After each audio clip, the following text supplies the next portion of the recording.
You're dealing with a public Wi-Fi network. It comes with some major risk. We all like to go out and enjoy ourselves, and restaurants are now becoming more open with their Wi-Fi networks. So what you have to do is you have to be mindful of what's going on. When you go to a public Wi-Fi network and you access it, it comes with some major risks, like what we call a man-in-the-middle attack. An attacker can infiltrate that public network because, number one, you don't know what security implementations they're using to secure their network. So without that knowledge, an attacker can have time to go in, create a man-in-the-middle attack, which makes it so when you go out to the World Wide Web, the packets that you're sending out, that attacker sees that package, it interacts with that attacker, he sees it, goes out to the internet, right? So then when the information goes out to the internet and it's coming back in through the router, that attacker sees that information coming back in, goes back to you. So basically, if you're logging into your Wells Fargo, that attacker can see and decrypt your information, see your user password, username, and get a hold to your banking information. So you have to look out for things like that. Number two, you also want to be careful about social engineering. Social engineering is when someone over your shoulder is peeking over, looking at your passwords, looking at your login information or the information that you're displaying on your laptop. You have to be careful about that because first of all, it's cheap, it's simple, and it's easy. Everybody's so focused on their phone or on their laptop or on their tablet, they fail to realize the person that's right behind them. And in martial arts, it's taught to you that the greatest enemy is the one that's behind you. So you always have to be mindful of your surroundings. Number two, when you're logging on, you have to be careful from going to just any site. Normally, when you're going out on an open Wi-Fi network, you want to go to sites that are, HTTPS, which they're secured sites. Secured sites make it so that the data that you're sending out and you're receiving is being encrypted, which, like I said, majority of sites are starting to come around to that, but you have to be mindful of which sites you like to go on. So for that, that's kind of like, it's a risk, but it's also a way to secure your networking when you go out and you're, going out to HTTPS sites compared to HTTP. Now, to help you to secure your networking fun when you're out there on the open Wi-Fi, you can download a VPN. A VPN is another security feature that you can use to where it protects the user with encryption algorithms. So with those encryption algorithms, it makes it seem like you're in Spain when you're actually in Great Britain. So that's one way to help secure yourself when you're out in an open Wi-Fi network. But like I said, different VPNs cost all types of money. So you have to really invest in that if that's something that you really want to get into.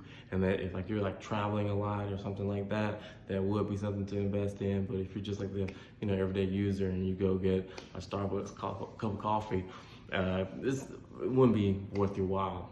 Also too, with the social engineering, they have screen tinters.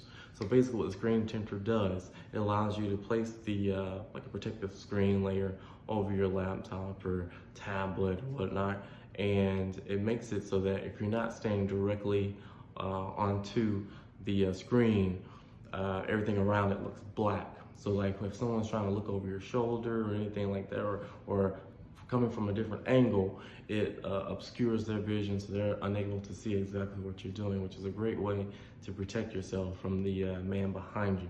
So like I said, if you just take your time, implement your VPN, make sure you're going through your HTTPSs, know what sites you're going to while you're on an open Wi-Fi network, and protect yourself from your surroundings, you should help yourself remain secure in an open VPN network. Basically, when you want to decide when you want to start filtering and looking at ports, as we all know, is when a firewall is implemented, all ports are automatically set to off. And so as the company starts up, the network technician, he goes in, starts activating the ports that are needed. Port 80, 20, 21, FTP, internet, HTTP, HTTPS, those type of things. When the time when you really want to start looking at ports and deciding when to filter is basically when the company is either growing, changing of the network situation, changing hardware, software, things like that, because that's when attackers normally like to attack. Basically, everybody knows that companies do a majority of their shifting at the beginning of the year or end of the year. That's when they have, their budget. They're maintaining their budget or trying to liquidate some of the money that was left over, or trying to reestablish their budget and then implement new hardware, software from there. A good thing to do is when you're trying to filter out ports is to use specific tools like Wireshark. Wireshark allows you to monitor and filter out different ports. For example, if you have issues coming on with the internet or wireless network, Wireshark has the ability to monitor to see what type of packets are coming in, look at IP addresses, look at time of length, what type of connection, TCP, UDP. All these things is like great information for a security analyst to know and also to use. So if something does happen, the security analyst can come in and be like, okay, at this time, this date, this connection happened. We see where the IP address, we tracked it, it's coming from such and such, whatever region of the world.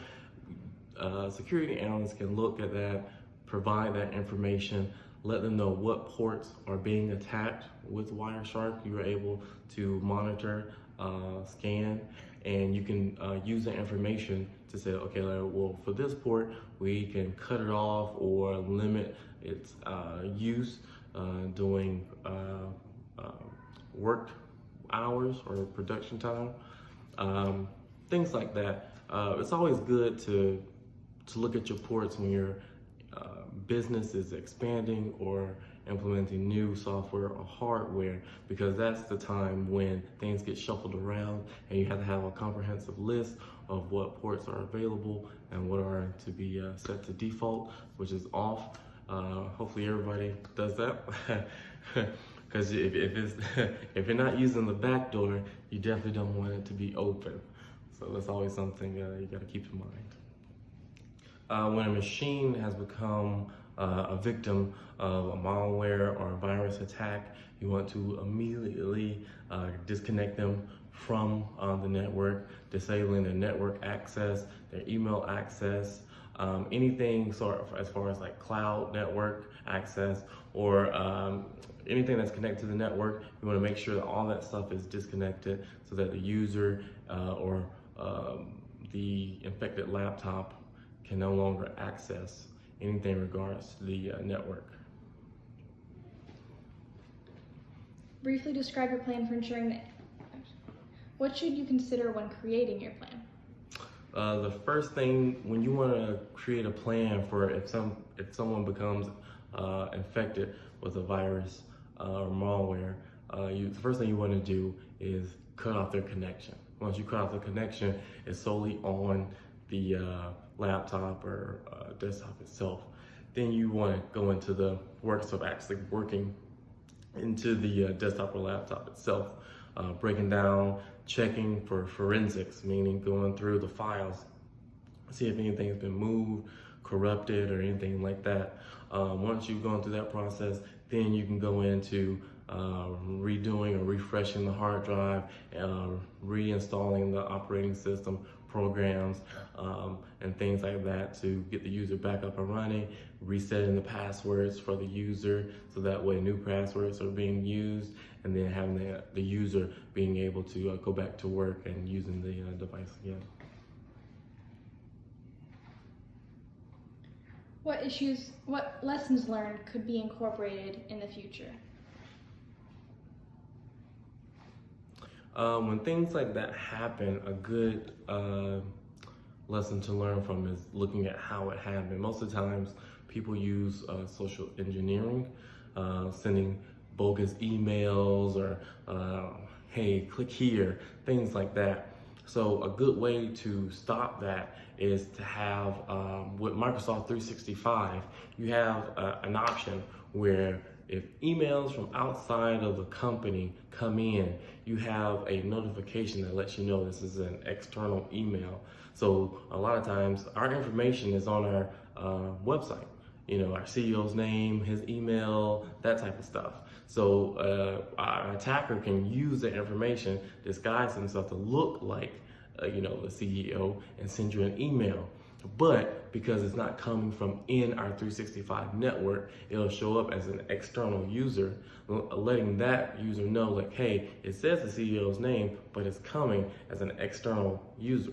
So that's one way we can help eliminate fake emails and things like that. And also, like I said, just educating users. Educating users what to look out for, having like a little webinar training, things like that, make a big difference in trying to protect your devices from becoming affected with malware. Sam Spade is an application developed by Microsoft. Basically what it was tools that were used by Linux and Unix operating systems. So Microsoft felt it necessary to bring this over to their operating system. Basically, the Spade is like a pocket knife of different tools that one can use in trying to look at their network system. Basically, looking to see what sites you can go type in a site and Spade will give you its IP address. By using the tools feature, you can see exactly the trace route, exactly how many pings it takes to get from your network to the network that you're trying to go to. Another thing that Spade does, it allows the user to look at his own network with zoning authentication. Basically what that does is it allows the user to look to make sure there's no areas where an attacker can come in, like I guess you could say like potholes in the network. You can do in mapping. You can do again trace routes. You can do pings. Basically, what the Spade does is like a ace of spades. It allows you to be able to look at your network from different angles. It even has graphical capabilities where you can see the most, I guess you could say, stringent parts of your network. For example, if you are on the wireless network and you're trying to gain access to the VPN or to a web address or something like that, Spade will allow you to be able to look and see the network weaknesses within your network. So that way you can adjust, alter, or for example, if the firewall is blocking or hindering the performance of your networking system, making it slow or anything like that, Spade is a tool that you can use to be able to decipher and decode exactly what's going on in your network, which is like I said, a great thing. If a spade is a spade, that's all you can call it. Oh man, the labs that I have done at Strayer University have been phenomenal. They give you a breakdown of what you're going to do. Here's the network topology. Here's the information that we're giving you. And they walk you through it with section 1. Breaking down everything that you're doing. Here's how you set up the firewall. Here's how you connect to an IDS. Here's, how to connect to an outside network, things like that. It has been, the labs are really great. And then once you go into section 2, they basically kind of take the training wheels off and allow you to ride by yourself. And so it's like, well, instead of giving you the actual commands for the command line, they say, well, here, activate that command. And so you have to recall from what you did in section 1 and what you've learned to be able to go through section 2 and implement it. And sometimes the labs will mess with you. So you'll be like, okay, I got it. I did this in section 1. And then section 2, they'll kind of alter it a little bit. So you gotta be like, okay, if I did it this way in section 1, maybe if I play with it this way or get it that way, it'll still work for section 2. So you have to think outside the box. It's not just very linear when it comes to the labs. And everything that I've learned from the labs can easily be implemented in any network. I mean, from monitoring to forensics, for understanding how networks work, understanding how to even set up a network. You have to have, security, but how you implement that security, whether it's with, DMZ zones or using different hardware, software, and things to look for in regards to a network. When we think about these things like, oh, we need software, we need hardware, but how are hackers or attackers getting this information? Looking at your website, determining if your website is secure, what type of information that is presented on your website. Things like that the lab teaches you to think like an attacker, which is a very big benefit. Years ago, there's a great movie called Hackers that came out in '95, and that movie, just that movie alone inspired me to want to get into IT and things like that. But like I said, with these labs, it kind of does the same thing. You get to, when you get that hands-on experience and you punching in the numbers and putting in the command lines, it makes you feel like you're on the job. You just need to pay. So the labs have been a great tool to use, and all the labs that I've been through can be well used. That knowledge and information can be used for any type of job atmosphere.